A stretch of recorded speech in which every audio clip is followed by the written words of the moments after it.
The Constitutional Court has found that the Administrative Adjudication of Road Traffic Offences Act, or Aarto, is valid and legal. This overturns a 2022 High Court ruling which found the proposed demerit system for drivers unconstitutional. Outa head of legal Stefanie Fick joins us now for more on this. Stefanie, thank you very much for your time. Government has widely welcomed this, but you believe it may be just a little bit more complicated than that in terms of implementation. How so? Yes, I mean, we're obviously disappointed, but the Constitutional Court has spoken. So now we need to move forward.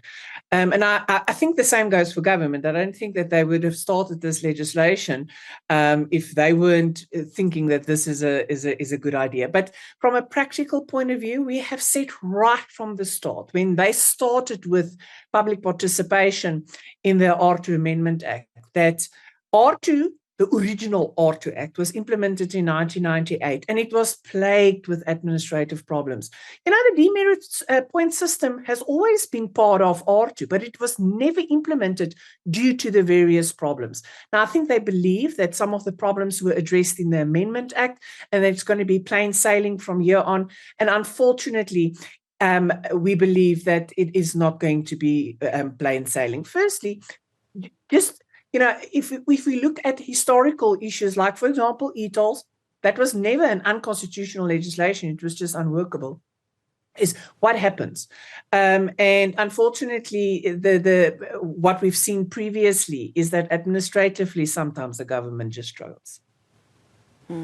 And then we have to look at the aspect of road safety. I mean, what else can we look at? Like you say, the Constitutional Court has spoken. Now we have to move forward. And so when we take a look at road safety in conjunction with this piece of legislation, what must happen? Sure. I know that government is saying that this is supposed to curb, road deaths and bring about road safety. But here's our view. If you think about Aarto is only applicable on your lesser offences. So I know when you speak to government, they say that this is supposed to, help people be more law-abiding motorists. And if you know that you're going to get a demerit point system, maybe we will get more law-abiding citizens. But the reality is, I think that for a lot of the offences, whether it's a minor or a major offence, like drunk driving, you need bodies. You need a traffic officer to pull aside someone that is driving recklessly and negligently, that's driving drunk, in order to give them a ticket. The less traffic officials, the less police we have, in other words, to enforce just the road traffic legislation, not even talking about Aarto, you need more bodies.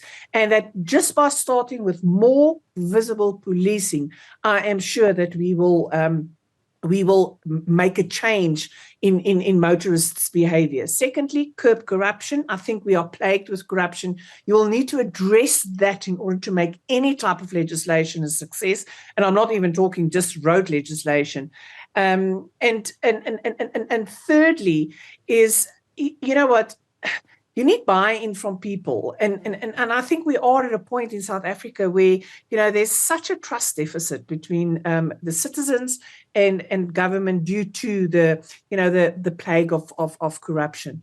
And we need to address that. And education. I think if we start small in our schools and teach kids why they need to be law-abiding citizens in general, but also law-abiding motorists, I think you'll get further than you would just pushing a legislation down motorists' throats. As we understand it, a feasibility study is currently being conducted by the Johannesburg Metro Department that takes a look at possibly putting body cams on traffic officers.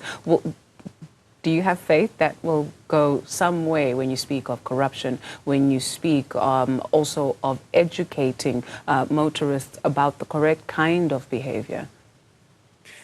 I don't want to sound, we can't just always be negative, because we need positivity in order to, go further. And there has to be hope. And I believe that body cams are a step in the right direction. I just don't know if it will necessarily solve our problems. Do we? The first thing that comes to mind is who got the tender, and is the tender, within the parameters? Are we paying too much for what we get? But from a positive point of view, I think it is a step in the right direction, because it hopefully that will curb that corruption, because if the body cam is on, then the official will not ask for money, and then if someone bribes them, they have the footage, and maybe enforcement and then prosecution, etc., will be easier. So there is some positive points. I just think that is body cam the first thing on my list of things to do in order to do this? You know what I'm saying is, we have traffic officers that takes pride in what they do. I think we just need more of those. Think about, look at their salaries, do some research, see if their salaries are really in line with what they are supposed to earn. Up their working environments, give them more, and I think we'll see a change immediately. Stefanie Fick is Head of Legal at Outa. Thank you very much for your time this morning.